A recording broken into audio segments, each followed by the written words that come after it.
There's a building in downtown Louisville. It's nothing much to look at.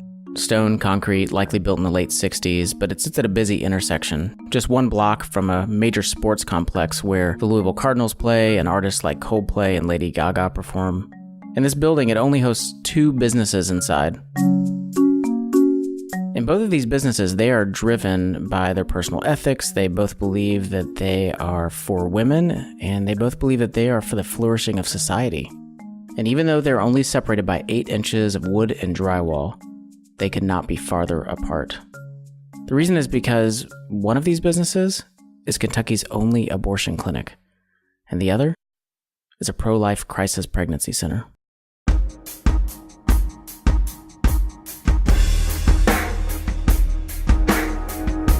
You're listening to the Love Thy Neighborhood podcast. I'm Jesse Eubanks. And I'm Rachel Zabo. Every episode, we hear stories of social justice and Christian community. Today's episode, where the gospel meets abortion. I'm here with producer Rachel Zabo, and we report on a lot of different important issues. And most of these issues have dramatic impact on people's quality of life. Racism, sexism, community. But in today's episode, the stakes are much higher. With an abortion clinic and a pro-life center sharing the same building, every day on this block is about life itself. Welcome to our corner of the urban universe.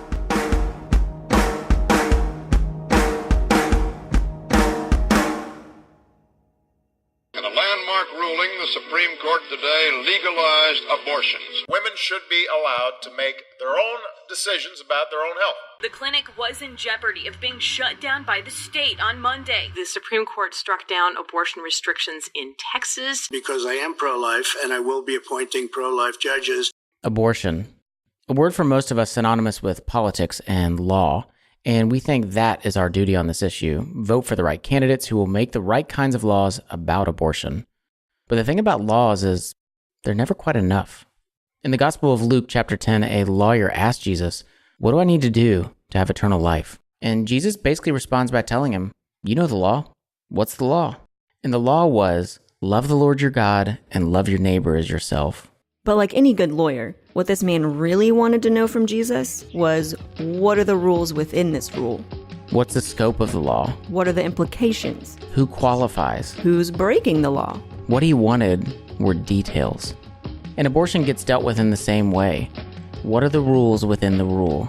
When is it okay and when is it not okay? Is it ever okay? And for us as Christians, we believe that the ethics on this are actually pretty clear. What we don't believe is that the issue is simple. In fact, we believe that simplistic responses are actually hurting the cause, which ultimately hurts unborn lives. So even though the ethics on this might be black and white, we need responses that are more nuanced and more thoughtful. And in today's story, we're not going to be talking about abortion in terms of laws and politics. And that's because for most women who find themselves considering abortion, their primary concern isn't the law. Yeah, they're not really caught up in the political or the constitutional argument. In our experience, they want to be unpregnant. That's Monica Henderson. Monica is the executive director at A Woman's Choice. And we know that it can be confusing, but A Woman's Choice is the name of the pro-life crisis pregnancy center. And it can be confusing because the word choice is oftentimes associated with the pro-choice movement, people who are for women getting abortions. But before we hear about the women actually in crisis pregnancy and what they are concerned about, we're first going to hear how in the world this pro-life center ended up next door to Kentucky's only abortion clinic. Just the nature of abortion in Louisville, Kentucky, and at that location. It's one of the few abortion clinics probably in the country that has a public sidewalk entrance. Okay, so most abortion clinics have a fenced-in parking lot. So if you're a woman going to the abortion clinic, no one's really going to bother you. But in Louisville, the abortion clinic is downtown, so there's no private parking lot, there's no private entrance. I mean, you can literally walk past the building on your way to McDonald's. And what that also means is anyone can walk up to a woman as she's going into the abortion clinic. The founders wanted to be able to have one-on-one conversations and sit down with a woman and say, what's going on in your life? What's going on around you that's pushing you towards abortion? A Woman's Choice is not a sidewalk ministry. However, they are able to use the sidewalk to help them engage abortion-minded women. And that was working pretty well for them, actually. But then something happened. And what happened was the office space next to the abortion clinic became available for rent. One of our board members thought if the abortion clinic gets that space, then they will open up the parking lot. The concern wasn't so much with the office space. The concern was with the parking lot connected to that office space. If the abortion clinic were to take over the whole building and get the parking lot, then the ability for a woman's choice to have those private conversations with women out on the sidewalk, it's gone. And so we asked the landlord, what's the deal? And they were negotiating with a restaurant at the time. And they said, you're next in line. If the restaurant negotiations fall through, we'll let you know. Well, those negotiations did fall through and a woman's choice was given the lease. Okay, so that had to have been a big win for them, right? Because now they can still talk with women who are going into the abortion clinic. It was a big win for them in the fact that the abortion clinic didn't get a private parking lot, but it also put a woman's choice right in the middle of something else that's been happening on this sidewalk for decades.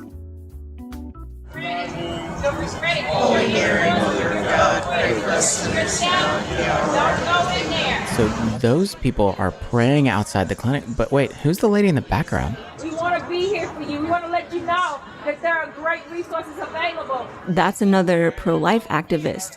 Because the abortion clinic still has a public sidewalk entrance, anybody can walk right up to the door. Right next door, Woman's Choice, is a pregnancy resource center. I didn't know. That's what they do. They help to provide resources. And believe it or not, this is actually calm. It's just people praying, speaking. But other times, in particular on Saturday mornings, this sidewalk can end up looking more like a sideshow.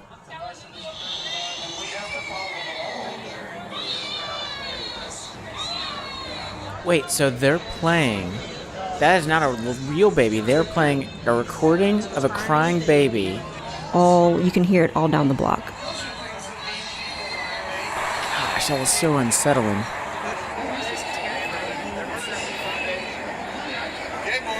A man's holding a banner that's literally has a disembodied baby. Limbs and hands and heads, and there's dozens of people. And literally they're all around the block. It's unreasonable. Everything that you stand for is nonsense. A woman's choice not only needed to find another way to have one-on-one conversations with women, they now also need to find a way to distinguish themselves from the sidewalk protesters. Honestly, a woman's choice finds it so unhelpful that they're reluctant to even go outside and engage in what's happening out there. So what they did was they came up with a plan. They'll pull into our parking lot and we've asked them to get a parking permit, and that's strategic. A woman who has an appointment at the abortion clinic can park in a woman's choice parking lot. All they ask her to do is to come inside and get a parking permit. We will tell them that we're not the abortion clinic, but we ask them to come in and get a parking permit so we can have a 5-minute conversation with them at our front desk.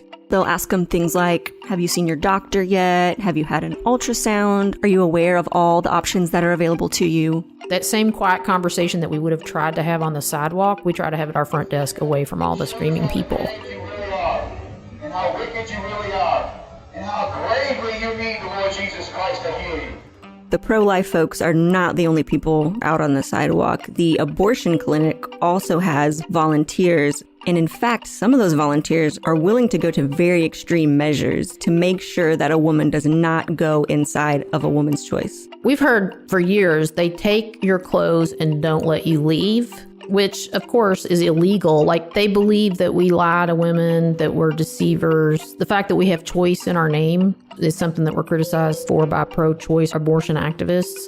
Every day, a woman's choice has to distinguish themselves from the sidewalk protesters that are pro-life and also from the abortion clinic volunteers that are pro-choice. And they have to do that while also having conversations with women and trying to help them through a crisis pregnancy.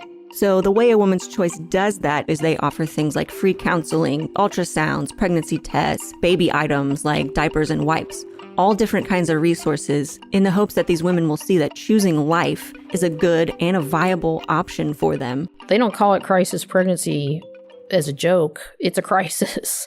Here's the thing. When a woman walks into a woman's choice and she's pregnant, she's in a crisis. And that means she needs a response that's going to help her in the crisis. I'm underage. I'm unmarried. This baby's going to be biracial, and my parents don't like African Americans. It's always a mix of different reasons. A lot comes down to a belief that you can't handle it financially. And this is exactly the situation that Kinshasta found herself in. And I didn't know what I wanted to do. 5 kids was like, what am I going to do? Lord, what do you want me to do? Kinshasta is a single mom raising 5 kids. She's in and out of relationships a few times, so several of her kids come from different fathers. And when Kinshasta's youngest child is about 2 years old, Kinshasta finds herself pregnant again. I'm going to provide for my children, whatever the situation. I'm going to try to provide. I've always kept a job. Some points in time, I've had 1, 2, 3 jobs at a time.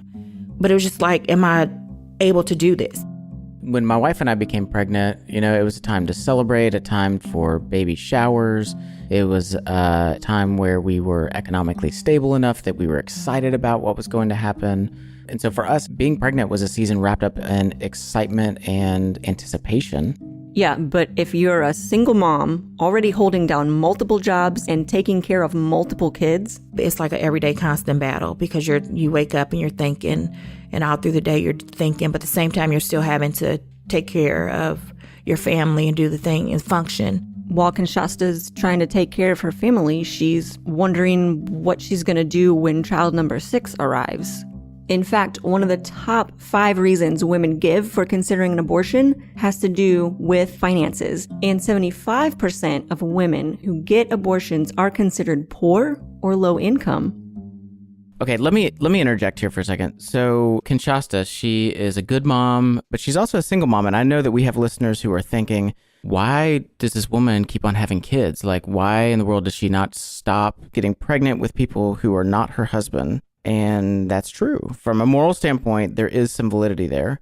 However, I also want you to think about it like this. If your child wants to go to college, what's the typical thing that middle-class folks do to afford college? Take out student loans. Absolutely. They take out student loans. And anyone with any kind of debt will tell you debt is bad. There are endless statistics that show how much student debt is crippling our economy. There are so many people that are in their 20s and 30s and 40s that are just piled under debt. But we take it on. For what purpose? For the hope of having a better future. And in the same way, in relationships, many of us, we sleep with the person that we're with. We have sex with them for the purpose of making sure that we could potentially have a future together. And I think that for many people, when it comes to the topic of getting pregnant when you're not married, many of the exact same principles are applying as it relates to student loan debt. Right, and we're not trying to condone Kinshasta's relational habits here. We're just trying to see what is on the line for these women who are in a crisis pregnancy. What's going on in their life that's making this pregnancy a crisis? Because for most Christians, the decision seems so obvious. It's a human life, and taking another human's life, it's unimaginable. And to help us get a better picture of what life is like in crisis pregnancy, we talked to this guy. Because if a poor person gets pregnant, they're going to be obviously even more poor. And there's this way that they can get out of it. Yeah, it makes sense to give it to them if you're not thinking about it in terms of human life. This is Brad Brown. And while he's not an economist or an expert or anything like that, we wanted to talk to him about this issue for one specific reason. And, looking at my life, I'm like, I have clearly benefited by getting one. Coming up next, the Christian who benefited from abortion. We'll be right back. Hi, this is Kristen from Louisville, Kentucky. I made an impact on women in crisis pregnancy by serving for a summer with Love Thy Neighborhood. To experience your social justice internship and Christian community, visit lovethyneighborhood.org and apply today.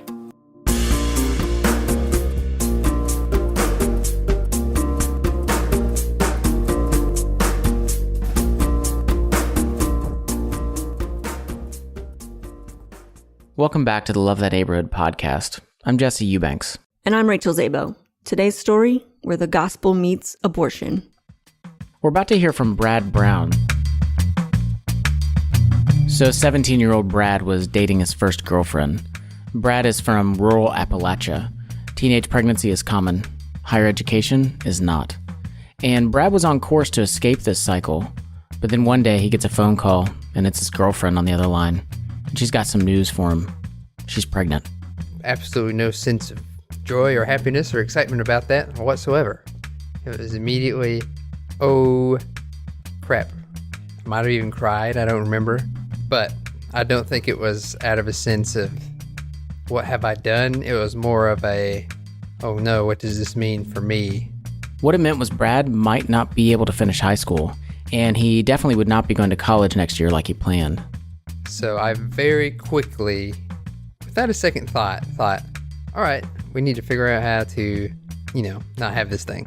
So pretty much immediately I was, encouraging an abortion. So according to the National Abortion Federation, if you get an abortion between 6 and 10 weeks of your pregnancy, the cost is $350. I mean, that's the easy option, the cheap option. Frankly, the best option if you're talking, your own position, material wealth, or social mobility. So from a monetary standpoint, of course, Brad would insist on an abortion. And at first, his girlfriend resisted, hard. But then eventually, she called Brad on the phone again, and she said that she had done it. She had the abortion. Big sigh of relief. Thank goodness. I was very much relieved. It never crossed into the thought that this is a person. It was just more of a concept, more of a blob of tissue, I guess. There was no sense that it was a murder, per se. Which may be why he readily encouraged the same action when his girlfriend got pregnant a second time. It was an exact replay of the first. His girlfriend called, said she's pregnant, Brad says abort it, and eventually she does. Maybe this was, where I developed my ability to numb out feeling. Because one way of looking at it, I helped kill a couple people. So here's what happened after that. Not becoming the dad of 2 kids, Brad goes off to college. And at college, he starts considering the weight of what he'd done. It's a pretty visceral one and pretty public. It's a pretty hot button thing to do. So naturally it made me question and go, oh gosh, if this Bible stuff is right, I am in trouble. It really did prompt me to crack open the Bible of my own accord for the first time. And here's the thing, Brad eventually became a follower of Jesus in college. His whole outlook in life began shifting, and part of that outlook was Brad not seeing unborn life as a blob of tissue, but seeing unborn life as a person. Being a Christian now I would say that currently it seems to me that unborn children do seem to be that children, so humans. And while he doesn't advocate for people getting abortions, because of his experience, he does deeply sympathize with people like Kinshasa who find themselves in crisis pregnancy and are struggling to make a good decision. There's a lot going on in it. And it's one that, you kind of have to approach with a lot of sensitivity, and you have to approach it with a holistic approach.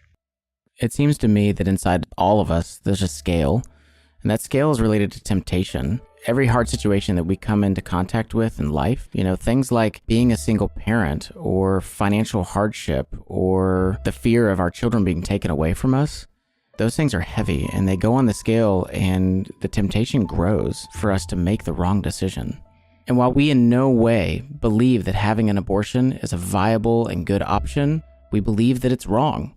The truth is that all of us struggle to do the right thing when that scale is tipped so far in one direction. And a lot of times we don't want to talk about all of the details and circumstances that led a person to make that decision, even if it was the wrong one, and whether or not we could have done something to have lightened the weight of the scale.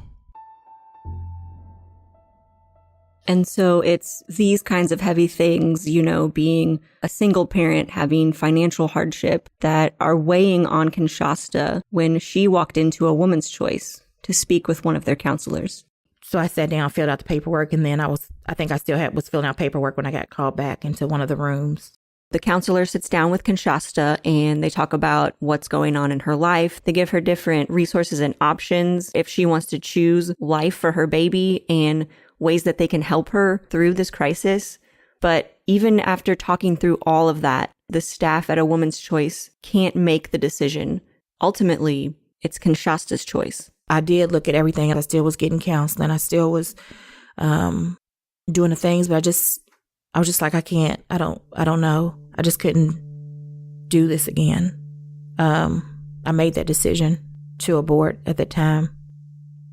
Wait, so she wants to abort the baby? She's decided that's how she's going to get out of the crisis. Physically, financially, emotionally. So the next time she comes downtown, she's not going to be going to a woman's choice. She's going to be going next door to get an abortion.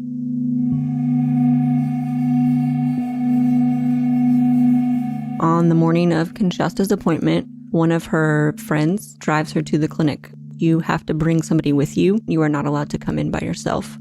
When they get there, there's protesters on the sidewalk, but Conshasta's actually not paying attention to anything that's going on the sidewalk. They were speaking, but at the same time, I was praying. So Conshasta's walking to the clinic, and she's walking through this crowd of people that are protesting and yelling. Conshasta's actually just praying quietly to herself.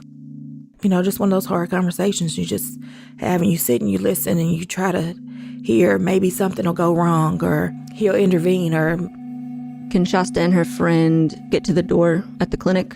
They walk inside and they sign in. Her friend leaves and will be back to pick Conshasta up. The clinic staff take Conshasta back to what looks like a small waiting room. You have other ladies in there with you. And you're watching TV, looking at magazines, just like you're in a waiting room. Then they start calling individuals back. And the first thing they call Conshasta back for is to speak with one of their counselors. And you talk about, you know, if this is what you want to do, sign paperwork, what have you. And in Conshasta's case, she still wanted to proceed with the abortion. So she signs the paperwork and returns to the waiting room. Then they call her back a second time. Then you get called to ultrasound. You do your ultrasound. After the ultrasound, Conshasta is sent back again to the waiting room. There's actually a lot of waiting that happens before the actual abortion procedure. And at any point during the counseling or the ultrasound or just sitting and thinking while you're in the waiting room, you are given the option to walk out if you change your mind. I think maybe 2 or 3 of the women got up and left. And then they start calling people to go to the surgery.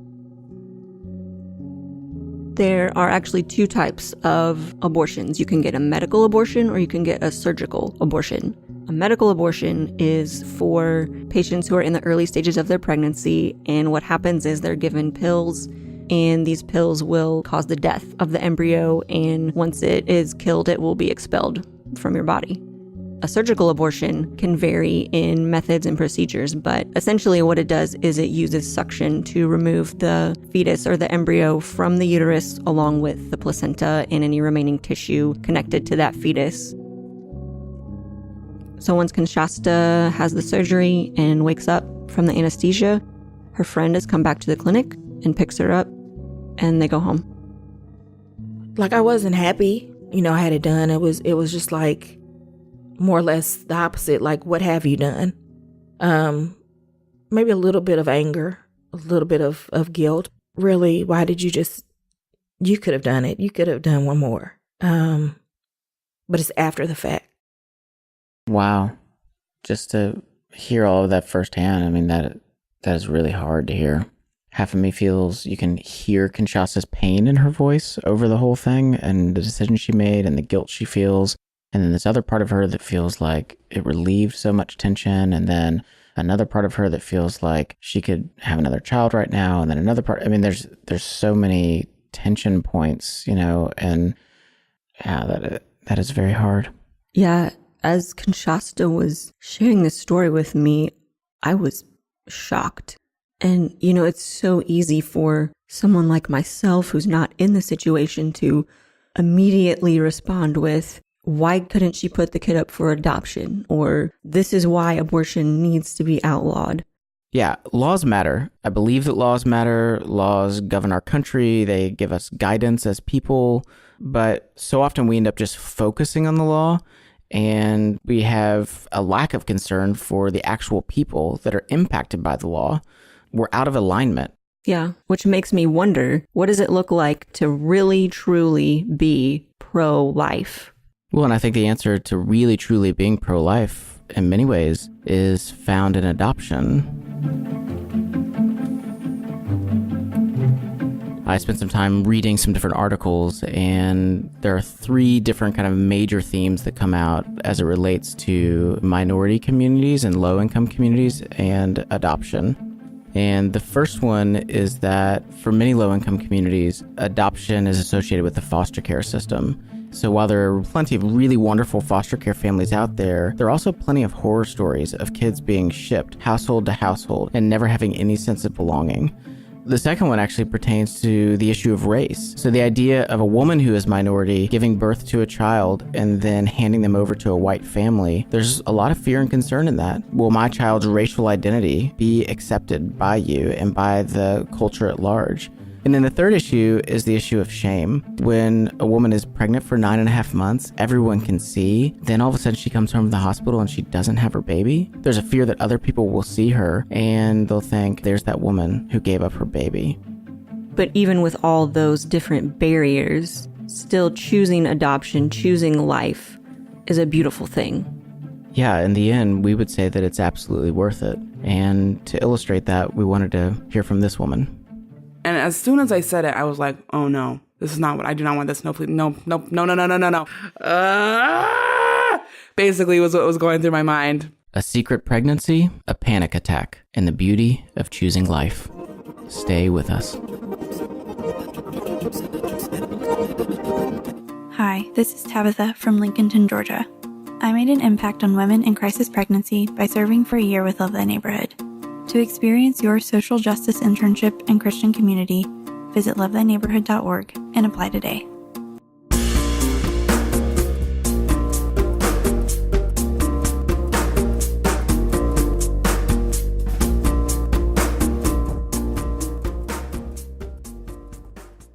Welcome back to the Love Thy Neighborhood podcast. I'm Jesse Eubanks. And I'm Rachel Zabo. Today's story, where the gospel meets abortion. The stories we're following today come from A Woman's Choice, the pro-life center next to Kentucky's only abortion clinic. And even when a woman chooses life for her baby, that's not the end of the story. Next, we're going to hear from volunteer Annie Highsong. Why am I bothered by this? I'm fine. Annie is actually adopted, and while Annie told herself that this was all fine and she was all okay with this is a beautiful thing, and I'm not supposed to be hurt by this. Annie felt the sense that something was wrong with her. And deep down, I was like, no, I'm rejected. I was abandoned. And then all of those things finally came to the surface when Annie came and served at A Woman's Choice through Love Thy Neighborhood. I am going to work. I'm working at a crisis pregnancy center. And I was walking in on a Friday and I'm like, I just don't feel right. I feel so weird right now. My heart is racing. I can't really hold my hand still. And I'm having a hard time breathing and there's no reason. And the nurse comes in and she's like, have you ever had a panic attack? I think that's what's happening. So the nurse sent her in one of the empty counseling rooms. Annie just starts sobbing in this room, lying on the floor. All the women, all the staff at A Woman's Choice come into the room. Eventually, Annie calms down enough to explain to them what had happened just a few days earlier over the Thanksgiving holiday. So Annie went to her aunt's house for Thanksgiving, and her birth mom also came there. All growing up, Annie would see her birth mom regularly at family gatherings and get-togethers. So we are all sitting on this bed. It's Annie, her aunt, and her birth mom. And then I just hear come out of my mouth, tell me what happened. Regarding her birth, because Annie didn't know the details. She had been left in the dark. Nobody talked about it with her. And as soon as I said it, I was like, oh no, this is not what I do not want this. No, please, no. And her birth mom goes, okay. And so then she tells her about she was 19, freshman in college. Her words, I was the good girl. I was, I didn't do anything that was not right. And she had been dating this guy for 3 months. found out she was pregnant, didn't tell anybody, didn't tell the birth dad, didn't tell her parents, didn't tell any family, friends. Part of me thinks that it was maybe because she just didn't want to believe it was happening. She kept it a complete secret until she was almost full term. At this point, she was dating another guy, and they're in the car. A lady ran a red light and hit her side of the car. And she was trapped in there. And so when they got her out, the EMS folks were like, she's clearly pregnant. We have to get her to the hospital right now. We got to get the baby out. So they did a C-section. My lungs weren't fully developed. I came out with this like huge bruise on my head. Just very emergency C-section. Her birth mom had already decided that she was going to give Annie up for adoption. There was a couple there in her extended family at the hospital that said, we want her. We want to take her. And so once Annie's birth mom finishes telling her the story about Annie's birth and adoption, Annie just starts feeling very upset. Like, why was I not good enough for you to like tell somebody about me? Like, why? And I just cried. I was like, what is wrong with me? Because my whole life I've been like, I'm fine. This does not hurt me. I am not bothered by this. I don't know. I'm sorry. I do not want to cry. Which brings us back to A Woman's Choice, where Annie is in one of the empty counseling rooms, lying on the floor, having a panic attack. So once she explains to the staff what she had learned from her birth mom about her birth and her adoption, all of the women, all of the staff in the room put their hands on Annie and just start praying over her. And to have all these women who are daily, like, seeing people come in who are in crisis and need help, and save babies, are praying over me, who's like starting to work through like these like pains of, I was not wanted, I was given away, I was rejected. The staff at A Woman's Choice say, you should go see the counselor. You should go see the counselor at A Woman's Choice. And so Annie starts going to see the counselor on a regular basis. I was able to like talk to this man on the other side of things who was seeing women every day who have chosen life, who have not chosen life, who have given their babies up for adoption. And I'm like, I was on the other end of that. Like, I was the baby. The fact that I got to work through all of this in a crisis pregnancy center. I can't even believe it's true. It's like crazy to me. That I firmly believe it was the best place for me to be. They helped me project compassion on my birth mom. She was alone and still chose a good thing. And eventually she arrived at this place where she was just so thankful. That is like one of the most selfless things I will ever see a human do, is say, I can't take care of this person, but I'm going to hand them over to somebody who can, and have all those rights stripped away from me. And it just like breaks my heart to think about it, how difficult that is. But so I'm thankful. Yeah. I just want her to know that I'm not angry. I'm not, upset about it, because it was such a beautiful, beautiful gift that she gave me. And for Annie, being pro-life means having the same kind of selflessness as her birth mom. Are you doing life with these women? Are you offering to take their saved babies? Are you offering to put a plan in place for them? You don't know them. You're going to hell and you're a terrible person and you're a murderer. Like, that's not showing compassion. Like, the struggles, like you don't know who people are unless you really get to know them. And if you're not willing to do that, then you have to put your signs down.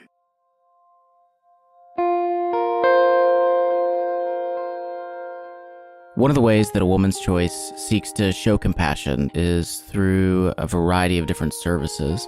They offer things like life skills classes, GED courses, Bible studies. They do free childcare and relationship coaching.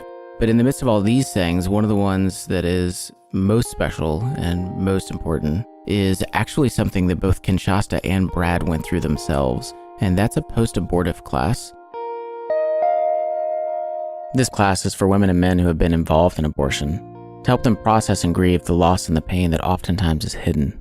And one of the things they do in this class is have a memorial service, and they ask the parent to name the child that was aborted, and then to write notes and prayers to that child. Okay, so talk to us about what we're looking at here. Yeah, on the hallway of our medical clinic, we have the memorial to the unborn. And when the mom has given us permission, we will publish their prayers on this wall. Yeah, I mean, these are so moving. Yeah, this one says, I miss you in my arms. I think of you every time I see a child. I'm sorry I made the decision to end your life. Love, Mommy. Samantha, we're sorry for denying you a chance at life, to play with Legos,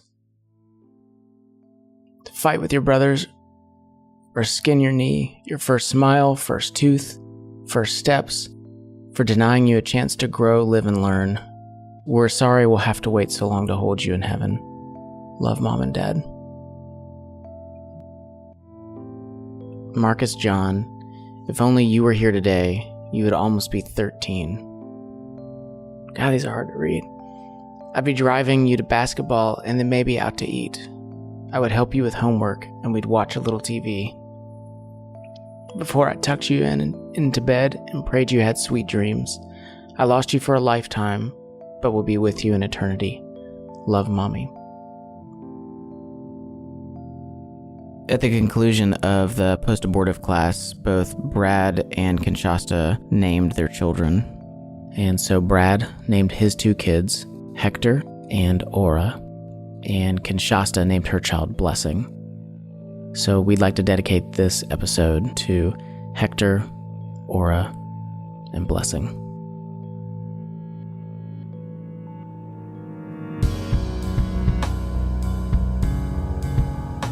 In the Gospel of Luke, when the lawyer asked Jesus for the rules within the rule, Jesus answered him by telling him the story of the Good Samaritan. And in that story, the priest and the Levite walk past the man on the road.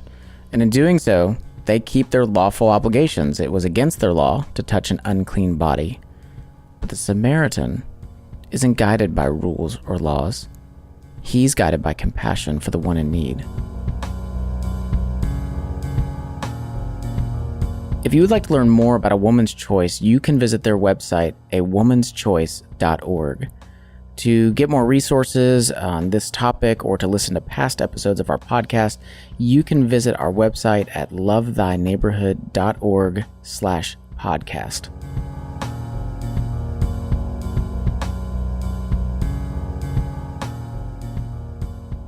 Coming up on the next episode of the Love Thy Neighborhood podcast. It was like so much tension, but we were like all trying to suppress it. The entire Great Commission is at risk because we are failing to realize that what we experienced as children, they're just so critical, so mean, so harsh, and is still impacting how we as adults relate to other people now. So I feel like some of that has definitely transitioned into my adult life. And then that's when kind of all hell broke loose.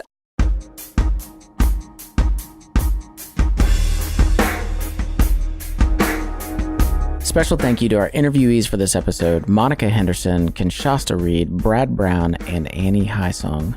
Our senior producer and host is Jesse Eubanks. Our co-host today is Rachel Zabo, who's also our producer, technical director, and editor.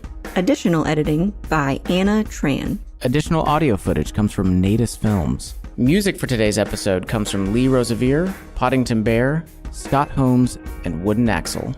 Apply for your social justice internship supported by Christian Community by visiting lovethyneighborhood.org. Serve for a summer or a year, grow in your faith and life skills. Which of these was a neighbor to the man in need? The one who showed mercy. Jesus tells us, go and do likewise.